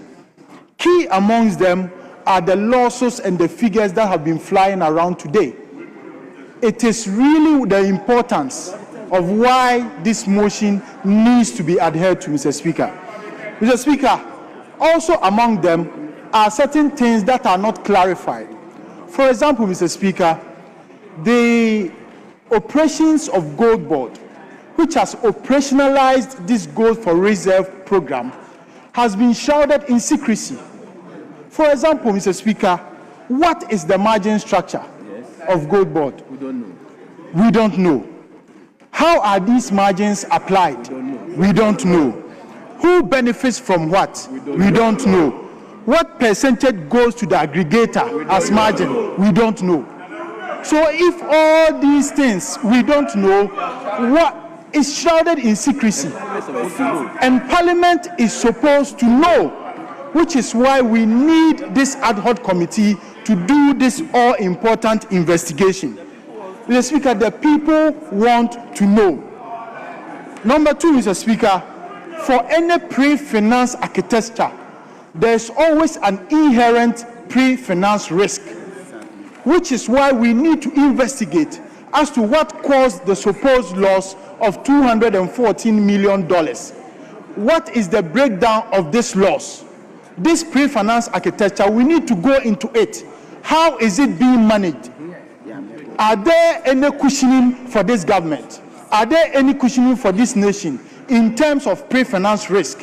What happens if the sole aggregator decides to default on the pre-finance that has been allocated to him? What is the cushioning? We don't know all these things, which is why, Mr. Speaker, it is important that, Mr. Speaker, you grant this and set up this committee for us to investigate. Mr. Speaker, what Gold Board has done... Honorable Member, it's not for Speaker to grant it to. It's a decision to be taken by the House. I don't have that power. Mr. Speaker, the House is important. The House grants this request. Mr. Speaker, you are our father, and I know that your intelligence and your experience in this House, if you put it to bear, will guide us into a solid decision making in this House and on this matter. In this matter, I don't even have a vote. Mr. Speaker, thank you, Mr. Speaker. You people decided that the Speaker should not even have original vote, and he should not also have casting vote. And so you have deprived us of our political power. Thank you, Mr. Speaker. Mr. Speaker, the third reason why the House needs to take this motion seriously is the fact that we only have a sole aggregator in the name of Bower Rock. Mr. Speaker, why do a country as big as this, and for a program that is earning, it's a big foreign exchange earner for the country, why should we place all our eggs in one basket? Why should we just get only one aggregator? Tomorrow, if we stand up, if we wake up, and the sole aggregator tells us that the margin that Gold Board is giving to it, he is not happy with it and is requesting for an increase in the margin. What is Gold Board going to do, and what is the country going to do? Are we risking putting all our eggs in our basket? Are we risking one person or one company holding the whole country into ransom? Mr. Speaker, if you look at the Gold Board, how it's structured in the make and form of Cocoa Board. Cocoa Board has over 39 active LBCs. And so the risk is shared, and so no one LBC can hold Cocoa Board to ransom. We need to go back to the basis of this and ensure that we get more aggregators, which is why we need to interrogate this and find out, is it prudent on our behalf as a country to have only one aggregator sourcing the whole gold for our country? Mr. Speaker, it is important that we get this. Mr. Speaker, the next point is that what due diligence did we conduct before we selected Bower Rock as the sole aggregator? All these things need to come to the fore. We need to understand what parameters we set, what fashions we set, what are the things we put in place to ensure the selection of only one person. Is he the only one who was capable of doing the job? Why did we give the job to that person, that's our aggregator? We need to get all these things to the fore. The Speaker, then comes to the modus operandi of Gold Board. The Speaker, Gold Board says that it is buying from only legitimate aggregators and legitimate sources. We cannot bury our head in the sand and pretend to be the proverbial ostrich. Why? Because, Mr. Speaker, the law of Gold Board says that all gold in this country are supposed to be bought by Gold Board through its aggregators. So I ask, the President has himself admitted that some of his functionaries are neck deep into the Galamsey menace. So there's evidence that Galamsey is ongoing and gold is on. The gold from Galamseyers are being bought. So the question I ask, Mr. Speaker, who is buying this illegally mined gold? If we are saying that this illegally mined gold is finding its way elsewhere and that it is not Gold Board who is buying it eventually, then we are saying that there's a loophole in the Gold Board architecture and we need to look at it, which is the more reason why we need to have this investigation and we need to have this ad hoc committee. Mr. Speaker, so the question begs that is Gold Board supporting an illegality? Is Gold Board sanctioning an inherent illegality in their value chain? Because this value chain has illegally mined gold and Galamseyers. And someone is definitely buying from these Galamseyers. And the fact is that no gold can be sold outside the shores of this country. So therefore, whatever is being mined illegally is finding its way somewhere into our gold coffers. So why are we kidding ourselves, Mr. Speaker? We need to find this. We need to get to the bottom of this with this ad hoc committee. Mr. Speaker, my last point will be, what are some of the restoration mechanisms that is being put in place to ensure that our river bodies that are being contaminated and our forests that are being depleted are going to be restored? We don't know. All these things we don't know. We have absolutely no idea of these operations, and there has to be some form of restitution in this matter. Mr. Speaker, Ghanaians, we are losing lives. If you care to know, the contomere that you are eating here, the contomere that comes from Kwabri East, all the tubers of yam that come from the north, everything that is ending up here, all the vegetables that are being cultivated in gold mining areas are being contaminated. So if you sit in Accra and you think that you are free, Mr. Speaker, it is very important for us to know that what is causing all these menace. Mr. Speaker, so I pray this House that we should tread cautiously into how we treat this thing and the partisan nature and the partisan eyes with which we look at this. Because, Mr. Speaker, posterity will judge us, and posterity will not be kind to us if we gloss over it and turn a blind eye to this menace that is ongoing. Thank you, Mr. Speaker, for giving me the opportunity.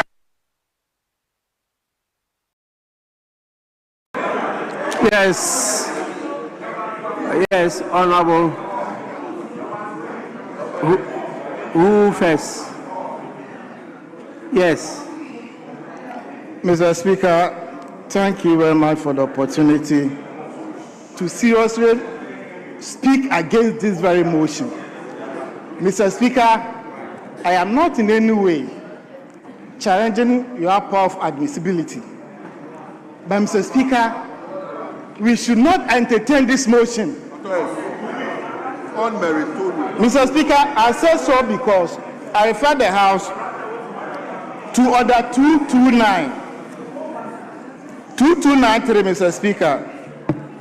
3. Pursuant to Article 187, 2 and 5 of the Constitution, the Public Accounts Committee shall examine the public accounts of Ghana, showing the appropriation and utilization of the sums granted by Parliament to meet the public expenditure of government and other accounts laid before Parliament. Mr. Speaker, I again refer the House to Article 187 of the Constitution. Article 187.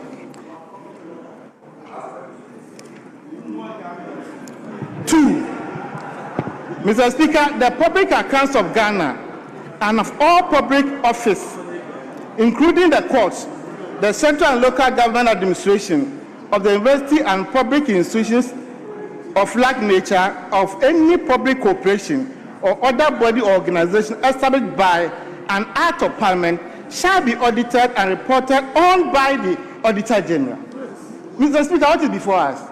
Premature ejaculation. Are we operating by hearsay or what? Why are you running ahead of ourselves? By the end of the day, those accounts will be audited and same will be presented to this House and referred to the Public Accounts Committee. All the infractions identified, if any, they will invite those people involved, the institutions, to come and speak to those matters. You are here telling us that there's a loss. Who published that loss? Who published it?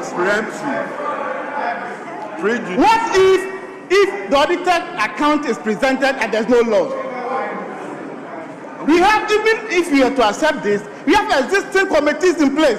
Just 2 weeks ago, the minority leader was here when we wanted to set up another committee to investigate the matter. He said no, we should use the existing committee. We are changing goalposts now. We will not set any committee today, we will not set any committee tomorrow.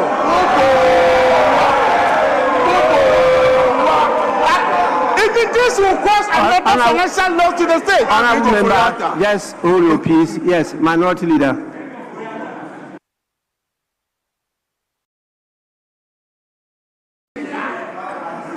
Speaker, with respect, because this is a House of Records, I don't want my colleague to misquote me and in the process mislead the House. Mr. Speaker, the Auditor General published a report of some special audits, and same was attached to a ministerial statement which was read on behalf of the Finance Minister by the Deputy Minister of Finance. Mr. Speaker,